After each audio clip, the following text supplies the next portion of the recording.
안녕하세요, 방구석 평론가입니다. 소니 스파이더맨 유니버스의 신작 마담 웹이 3월 13일에 개봉하였습니다. 스파이더맨 시리즈의 스피노프인 이 시리즈는 가면 갈수록 점점 평가가 낮아지는데 이번에 기어코 로튼 토마토 지수 최하점을 찍고야 말았습니다. 너무 구려서 밈이 되어버린 모비우스보다도 호평받고 있는데 개봉 당일 첫 회차를 보고 온 후기 풀어보겠습니다. この番組はご覧のスポンサーの提供でお送りします。 He's trying to change what happens. What are you wondering? If you want to live, you have to trust him. Now! Julia, get down!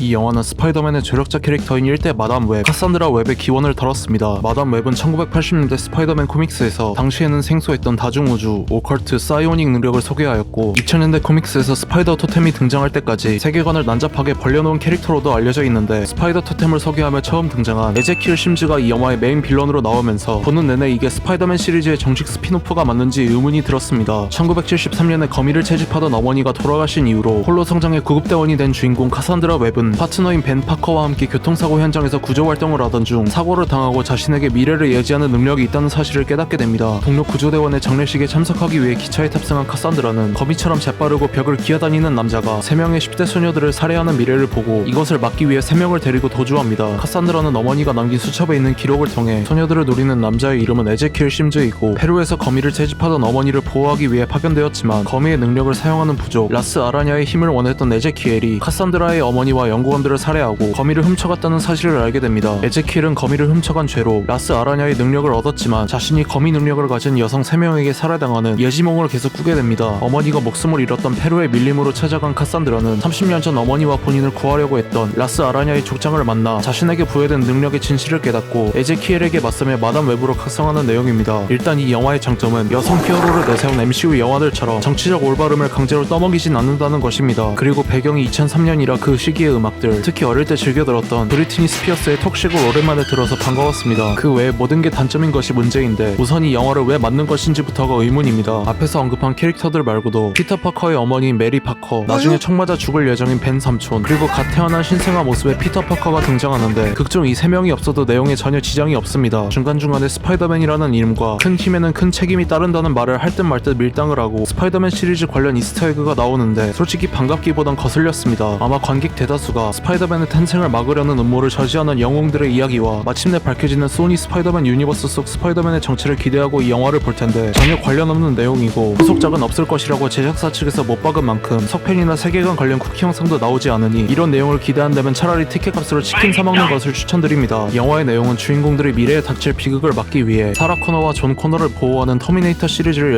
연상시켰는데 주인공 카산드라 웹의 미래 예지 능력이 마치 닥터 스트레인지의 저퀄리티 열화판처럼 묘사돼서 긴장감이 하나도 없었습니다. 영화 속 대사 절반 이상이 후시 녹음된 것처럼 어색하고 배우들의 연기도 돈 주니까 강제로 하는 듯한 느낌을 받았습니다. 심지어 북미 개봉 시기에 진행된 인터뷰에서 배우들이 대놓고 이 영화를 흑역사 취급하기도 했습니다. 제작비 8천만 달러는 어디에다 쓴 건지 영화 속 특수효과는 2002년 샘 레이미 감독의 스파이더맨 영화와 비슷하거나 그만도 못한 수준입니다. 심지어 이 영화는 기존 스파이더맨 영화들을 망친 주범 아비 아라드가 제작에 참여하지도 않았는데 역대 최악을 갱신했습니다. 애니메이션 영화들은 훌륭한 작품들이 나오는데 왜 실사 영화들은 이렇게 처참한 퀄리티로 나오는지 이해할 수가 없지만 이 영화를 보고 소니에서 황금알을 낳는 거위인 스파이더맨의 영상화 판권을 마블 스튜디오로 다시 넘겨주고 싶지 않아서 억지로라도 만들고 있다는 것이 사실인 것 같습니다. 소니 스파이더맨 유니버스의 영화 크레이븐 더 헌터, 베놈 3 더 라스트 댄스가 각각 올해 8월과 10월에 개봉 예정인데 둘 다 마블 코믹스의 인기 캐릭터라서 마담 웹만큼 구리게 나오진 않겠지만 제작이 발표된 작품들 중 블랙캣과 실버 세이블 외에도 거의 인지도가 없는 캐릭터인 나이트워치와 엘 무에르토까지 영화로 만들겠다고 하는 걸 보면 차라리 영상화 판권을 다시 마블 스튜디오로 넘기는 게 낫지 않을까 싶습니다. 이번 주에 극장이나 OTT에 재밌는 것이 많이 나오니 마담 웹은 절 믿고 걸으시면 되겠습니다. 이상 시청해주셔서 감사합니다.